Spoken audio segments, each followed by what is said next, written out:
What is happening with Trae Young and the Atlanta Hawks?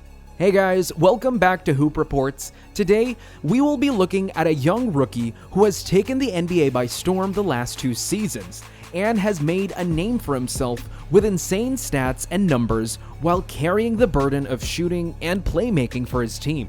His incredible numbers put him as one of the top 5 point guards in the league, even with a struggling team that just couldn't score.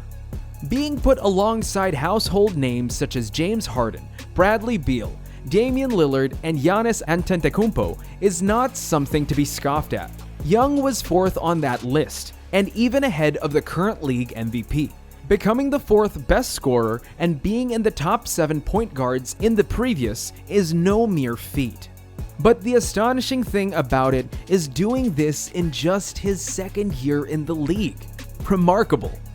His offensive abilities were the chief reason the Hawks traded Luka Doncic for him, as he obliterated offensive records while in college in ways never seen before. So with his insane numbers, the previous season wasn't surprising to people who expected him to build on these records after adjusting to the league's demands. And that he did. But Ice Trae, as he is fondly called due to his scoring abilities, which is literally from anywhere on the court, isn't perfect. He was ranked the worst all-star defensive point guard in the league last season, with a 116.1 rating with a whopping 83.3% higher defense field goal advantage in his first season, and barely making any improvements in that front in his 2nd season. Looking critically at his team, they struggled offensively with a .449 field goal percentage and defensively as well the past 2 seasons, as they gave up a league high of 119.7 per game to opponents on the court, putting them 28th in the league for defensive play. There is no doubt having a point guard that small and light as far as his weight goes adds to the mountain of defensive issues. Trae is an offensive nightmare to opponents, but even his incredible scoring abilities isn't enough to improve his team's abysmal win ratios, which was 29-53 2 seasons ago and 20-47 for last season. Truly, offense wins you games, but defense wins you championships. And it seems that is what Trae Young and his team finally realized at the end of last season. They are now 8-7 in the league this season, winning their 8th game under 15 plays rather than achieving that with over 35 games played in the previous season. Despite Trae Young's woeful shooting stats this season, they have won more with several back-to-back victories in recent days. Obviously, something changed, but what? What's happening with Trae Young and the Atlanta Hawks? Before we proceed, I'd love for you to subscribe to our channel if you enjoy the content here, and also press the like button whenever you're done watching a video here. I'd appreciate it if you could do that. Averaging at .449 field goal percentage shows that there is something wrong with the team's shooting, but despite that low shooting number, Trae still managed a 9.3 average on assists every game, which just shows how good the kid is and how much impact he could make should he have teammates that can actually utilize his passes well. Head coach Lloyd Pierce must have noticed this as a discerning fan could, so he went into the market to get specialists in shooting to reduce the burden on his young talisman man and spread the scoring numbers around the team. Let's take a look at the offensive recruitments. The Atlanta Hawks recruited Danilo Gallinari, who signed for 3 years at $61.5 million. Gallinari has shown to be a proven scorer and shot creator in his 12-year career. The 6'10 is lethal when it comes to shots taken in the entire league. He was ranked in the 93rd percentile, averaging at 1.142 points per possession last season. Gallo also averaged 18.7 points, 5.2 rebounds, 1.9 assists per game in great shooting splits of .438, .405, .893.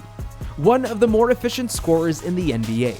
His 61.2 true shooting percentage last season was well above the league average, 56.5%. He is a legit three-pointer shooting threat, with his career 38% three-point shooter. Having someone like him on the court with Trae will definitely be a problem for his opponents, as they have all shown to be. Bogdan Bogdanovic, who signed for 4 years at $72 million. Bogdanovic has been a bench player for most of his playing career until his last season with the Sacramento Kings, where he was promoted to a full-time starter role, an opportunity which he made the most of. His scoring stats improved from 14.5 to 15.9 points per game, and he scored at least 20 points 10 times in 28 games as a starter, compared to only eclipsing 20 points 7 times in 33 games off the bench. He is better known for his ability to score, but other than his scoring skills, he is also an underrated passer, averaging at 4.5 assists per 36 minutes across 3 seasons. This skill will prove to be very important in the Hawks games going forward, as they have struggled with getting a secondary creator to help Year's playmaking skills. Reddish has shown that he doesn't make the best playmaking decisions whenever he has held that role. Signing someone like Bogdan will allow him to learn how that part of the game is done. Now, let's take a look at defensive recruitments. The Atlanta Hawks signed Rajon Rondo, who signed for 2 years at $15 million. This is a move not just for depth, but for experience as well. Rondo might not be the defender he was once, as age is definitely taking his toll on him, but he can be very useful off the bench, both for defensive options and playmaking skills. He comes with a winning mentality, having just won his second NBA championship with the Los Angeles Lakers. And should the Hawks make it to untested waters in the postseason games with their new crew, they will have a veteran like Rondo with 121 playoff games to his name to lead them. Chris Dunn, who signed for 2 years at $10 million. Dunn is an elite defender with a career defense rating of 103.6, 9th best among guards who played at least 20 minutes per game. He can be another impact sub from the bench once he is healthy again. How have these recruits performed this season?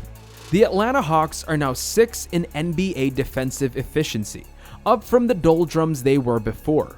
And this has a lot to the new partnership of Clint Capella and John Collins. Hawks opponents have scored just 97.3 points per 100 possessions with both players on the floor and converted only 55.6% of their shot attempts at the rim. Collins and Capella combined for 58 points, 37 rebounds, and 6 blocks. Versus Detroit, Capella became the first player since Shaquille O'Neal in 2004 to produce at least 25 points, 25 rebounds, and 5 blocks. Capella equaled more records when he became the 3rd Hawks player in history to make blocks in double digits in a win against the Minnesota Timberwolves. The big dude recorded a triple-double with 13 points, 19 rebounds, and a career high of 10 blocks. Capella is the first player since Anthony Davis in 2018 to record a triple-double with blocks and the first Hawks player to accomplish the feat since Mutombo in 2000. He is the 33rd player in NBA history to record a triple-double with blocks. With these insane stats, the last 2-game stretch, he also joins Kareem Abdul-Jabbar as the only 2 players in nearly 50 seasons to have 45 rebounds and 15 blocks over a 2-game span. Perhaps the Hawks' defensive liabilities wouldn't have been so pronounced if Clint Capella wasn't injured for the entirety of last season. Perhaps. Kevin Huerter has been another player who has improved tremendously in the wake of Bogdan and Reddish injuries. He has filled the space that Bogdan should have filled up as a secondary creator, linking up his teammates and spreading the play, which reduces the burden on Trae for the team's entire playmaking decisions. The improvements came at the right time, as Trae hasn't been the same player he was last season, with his shots going wide off the mark and his floaters not exactly meeting the target. Strangely, this season, the Hawks have struggled more on the offensive side than defensively, and they have managed to hold high-scoring teams like the 76ers and the Trailblazers to a halt. But being unable to put the ball in the net has been their bane. And that has a lot to do with Young's fluffing his shots this season. Though in their last game against the Wolves, Ice Trae made news alongside his teammate Capella, with his 43 points accumulation with 63.3% FG in this game, compared to the 29.5 average these last few games. His FG percentage has steadily increased the past few games, so it won't be long until that scoring machine in Trae Young's back. With Reddish, Hunter, and Danilo's return, only Bogdan and Dunn remain out due to injuries. And of course, with a change in the team's defensive play, it won't be early to predict a playoff place for the Hawks at the end of the regular season, right? In my honest opinion, it wouldn't. What do you think? Will the Atlanta Hawks make the playoffs this year? Let me know in the comments down below. Don't forget to smash that like button, subscribe if you're new, and I'll see you in the next video. Peace out.